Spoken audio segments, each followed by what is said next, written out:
उसमें एक तो हम लोगों ने ब्यौरा दिया है कि 2 साल में कितनी योजनाओं को हम लोगों ने अपने क्षेत्र में लागू किया विधायक निधि से, और नगर विकास की योजनाएं हैं उनके माध्यम से कितने पैसे खर्च हुए। तो कुल मिला के हम लोगों ने 26,89,28,332 रुपये का खर्च लागू हुए हैं क्षेत्र में। इस साल के विधायक निधि का करीब 3,40,00,000 रुपया प्रस्तावित योजनाओं में है, उसका व्यय नहीं हुआ है। तो कुल मिला दिया जाए तो 30,29,28,332 रुपये की योजनाएं 2 साल में उन्होंने लागू किया है। इस साल 15वें वित्त आयोग ने कुछ विशेष फंड दिया है, क्योंकि यहाँ नगर पालिका का चुनाव नहीं होने के कारण से पैसे नहीं मिलते थे। इस बार पर्यावरण आदि के नाम पर कुछ विशेष फंड दिया है, उसका भी ब्यौरा हम लोगों ने दे दिया है। करीब 16 करोड़ रुपए इस पर खर्च होंगे, उससे क्या क्या काम इस साल तक का ब्यौरा हम लोगों ने 2 दिन दे दिया है। तो ये मोटा मोटी लेखा जोखा है जो हम लोगों ने खर्च किया है अभी तक का। इसके अलावे कुछ विषय हैं हम लोगों के जमशेदपुर के, कई तो विरासत में मिली हुई समस्याएं हम लोगों की हैं। ये विषय लंबे समय से हम लोगों के यहाँ चले आ रहे हैं। इसको इनका भी हैंड आउट हमने डलवा दिया है आपके व्हाट्सएप में। इसमें एक समस्या है हम लोगों के लंबी पुरानी मालिकाना की, दूसरी है म्यूनिसिपैलिटी की, तीसरी महरदा पेयजल आपूर्ति की है, चौथी जो हम लोगों की प्राथमिकता में है वो इनकैप का है, केबल कंपनी का है, पांचवा लीज समझौता के हिसाब से जन सुविधाओं का मिलना है, छठा जो जमशेदपुर में शहरीकरण हो रहा है, शहर का विकास हो रहा है, वो अनियमित हो रहा है और बेतरतीब हो रहा है। अनियमितताएं बराबर मीडिया के माध्यम से सामने आती रहती हैं।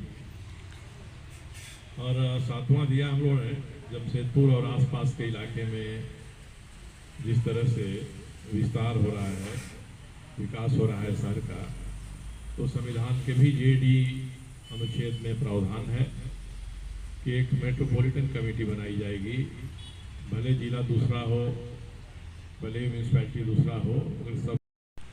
विधानसभा में भी मैंने 3 बार 4 बार सवाल किए और मुझे अफसोस है कि राज्य की सरकार भी सवाल का सीधा उत्तर नहीं देती।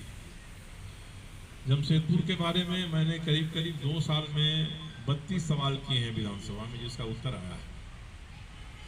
अब मुझे लग रहा है कि 32 सवालों को प्रिंट करा के मैं लोगों के बीच बंटवा दूं और सरकार को भी कहूं कि सरकार इस तरह से उत्तर नहीं देती। और मैं इस निष्कर्ष पर पहुंचा हूं कि झारखंड के 24 जिलों में 23.5 जिले में झारखंड की सरकार चल रही है। ये जो आधा जिला है जमशेदपुर का, इसमें पूरी तरह से झारखंड की सरकार काम नहीं कर रही है। इनको चाहिए कि यहाँ भी आपकी सरकार काम करे और जनता के हितों को आप प्राथमिकता दीजिए। हम लोग ये नहीं चाहते हैं कि कोई भी ऐसी बात हम लोग कहें जो अप्रिय लगे किसी को, मगर जनहित का सवाल आएगा, मामला टलते जाएगा। और इस बात को लोग याद नहीं करेंगे कि 100 साल पहले या 103 साल पहले जब इसका नाम जमशेदपुर दिया गया, तो उस समय जो शहर बसा था, वह शहर एक उद्योग की जरूरतों को पूरा करने के लिए बसा था। एक उद्योग खड़ा हो रहा था, हर उद्योग की जरूरत होती है, उस जरूरत के हिसाब से शहर बसा, बढ़िया शहर बसा। और 103 साल में जो परिवर्तन हुए हैं, तो अब उद्योग की जरूरत के लिए जितने शहर में लोगों की आवश्यकता है, उससे कई गुना अधिक लोगों का ये शहर बन गया। तब ये नागरिकों का शहर हो गया। तो नागरिकों के शहर को चलाने के लिए नागरिकों के कानून के हिसाब से सरकार को काम करना चाहिए। हम लोग चाहेंगे कि वो दिन जल्दी आए कि झारखंड की सरकार का शासन सभी 24 जिलों में हो जाए, केवल 23.5 जिले में न रहे। हम लोग देखते हैं और मुझे तकलीफ होती है कि हर बार, इस बार हमने जो किया वो नहीं दिया इसमें, पिछली बार दिया था हम लोगों ने। जब भी मीटिंग होती है व्यवस्थित तरीके से लाल पीला रंग के हाईलाइट करके प्राथमिकता दिखा करके ये सब लोग कागजात देते हैं कि बस इतने दिन में इसको कर देंगे, और साहब वो काम नहीं पूरा होता है। छाया नगर से लेकर भुइयाडी, बाबूडी, लाल भट्टा यहाँ का इलाका है। यहाँ इन्होंने कायदे से कहा था, पिछले ही साल कहा था कि हम लोग नवंबर 2021 में पानी दे देंगे। तब मैंने उनसे कहा था कि ये समय बहुत ज़्यादा लग रहा है, उसके पहले कोशिश करिए। तो इन्होंने कहा कि नहीं, रामाधीन बागान में एक बड़ी टंकी बन रही है, वो बन जाएगी, हमको पानी दे देंगे।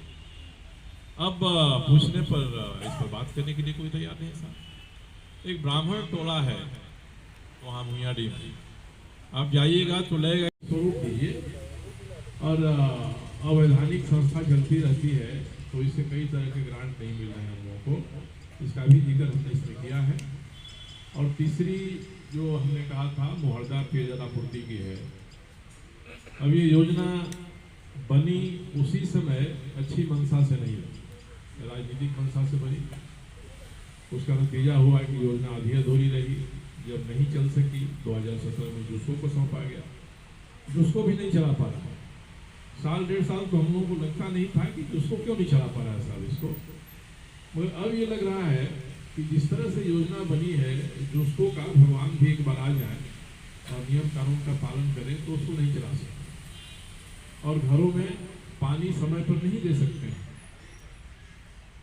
कहीं सुबह 6:30 बजे पानी मिलता है, कहीं दोपहर में 2 बजे मिलता है, 12 बजे मिलता है, कहीं शाम को 6:30 बजे पानी मिलता है। और ये पानी भी मिल जाए तो लोग संतोष व्यक्त करते हैं कि पानी आ रहा है। हमने इनसे कहा है कि आप वह उपाय करिए कि सुबह तो सबके घर में एक बार पानी चला जाए। इनका कहना है कि ये संभव नहीं, हम कोशिश करेंगे कि दोपहर के पहले सभी के घर में हम 10 साढ़े 10 बजे तक 10 साढ़े तक सब जगह पानी पहुंच जाए। अब इनका ये कहना है कि योजना जिस तरह से बनी है उसमें संभव नहीं है। 12 साल से टंकियों की सफाई नहीं हुई है, तो भले ही जिसको साफ पानी भेजे घर में तो साफ पानी नहीं पहुंचेगा। यहाँ का एक DSR बना हुआ है, एक बड़ा रिजर्वायर है। उस रिजर्वायर में लोग सीढ़ी लगा के ऊपर चढ़ते हैं, घुस कर नहाते हैं और वही पानी पीता है। तो घूमकर हमने देखा, तब मेरी समझ में आई, मैंने इनको बताया। मैंने कहा कि 4 साल से जिसको चला रहा है इसको, तो ये तो जिसको को पहले बताना चाहिए था कि भैया हमको कठिनाई हो रही है। सब आप कठिनाई बताते नहीं और चिप्पी साट कर काम चला रहे हैं। तो मैंने बैठक की और तय यही हुआ है कि फेज 2 हम लोग चलाएंगे, बनाएंगे। नया DPR बनाना पड़ेगा, तभी संभव है। और पहले अगर बदले की भावना से, अहंकार की भावना से अगर एक योजना बन गई तो योजना आज नाकाबिल योजना साबित हो रही है। इसलिए इसको बदलने की कोशिश है। इसके लिए हम लोगों को हर तरह का उपाय करना पड़ेगा। उसी तरह से केबल कंपनी का मामला है। तब केबल कंपनी के मामले में जो स्थिति है आप सभी जानते हैं, पूरा का पूरा सामान उसका चोरी हो गया। हम लोगों ने FIR दाखिल किया, विधानसभा में सवाल किया तो उन्होंने बताया जिला दूसरा हो, भले म्यूनसिपैलिटी दूसरा हो, अगर सबको मिला के अगर इर्द हैं, आसपास हैं, तो एक मेट्रोपॉलिटन डेवलपमेंट कमेटी बनाई जा सकती है। इसके लिए झारखंड की विधानसभा को कानून पास करना पड़ेगा, संविधान में प्रावधान में कानून पास करना पड़ेगा। ये 7 जो पुरानी और नई समस्याएं हैं, इनको हम लोग पहले से भी टेकअप करते रहे हैं। और इसके बारे में हमने खास करके मालिकाना के बारे में मुख्यमंत्री, मुख्य सचिव, विभाग के सचिव स्तर से बात हुई। गाड़ी थोड़ा आगे बढ़ती है, लोग आकर यही सवाल करते हैं कि निर्णय हो गया था पिछली सरकार में कि हम लीज देंगे, अधिक से अधिक 10 डेसिबल लीज पर देंगे। तो हमने यही कहा है कि जमशेदपुर की जो समस्या है वो इससे आच्छादित नहीं है। यहाँ कई लोगों ने घर बनाया है जो 10 डेसिबल, 20 डेसिबल, 30 डेसिबल में है, और दूसरा की लीज को लोगों ने स्वीकार नहीं किया है। तो इसके लिए सरकार एक कानून बनाए और कई शहरों में हुआ है, दिल्ली में हुआ है, इंदौर में हुआ है। वहाँ के और अगर बासगीत की ज़मीन का हुआ है तो यहाँ जो भी जमीन है उसके हिसाब से आप उनसे शुल्क ले लीजिए, ज़मीन की कीमत ले लीजिए, मगर उसको बंदोबस्त करिए। ये बात हम लोग चला रहे हैं, अभी भी इसलिए जोर दे रहे हैं। दूसरी समस्या म्यूनसिपैलिटी की है। उन्होंने लिखा है कि जमशेदपुर पूरे देश में एकमात्र ऐसी जगह है जहाँ पर अवैध नगर पालिका चल रही है। जेएनएससी संवैधानिक संस्था नहीं रह गई है। संविधान का 74वां संशोधन हुआ उसके बाद से 1994 में, तब से 1 साल के भीतर उसके हिसाब से नगर पालिका गठित या मनोनीत हो जानी चाहिए या नहीं हुई है। अब इसके बारे में नगर निगम बने कि औद्योगिक नगर बने, इस पर ये माथापच्ची लंबे समय से केवल याद इतना दिलाना चाह रहे हैं कि 2000 के पहले जो हुआ उसको छोड़ दें, भूल जाए। तब भी 2000 के बाद 2005 में जमशेदपुर को नगर निगम बनाया जाएगा, ये अधिनियम पारित हुआ विधानसभा से। कंपनी इसके खिलाफ हाईकोर्ट गई, हाईकोर्ट में कंपनी हार गई, कंपनी सुप्रीम कोर्ट में गई, लंबे समय तक पेंडिंग रहा।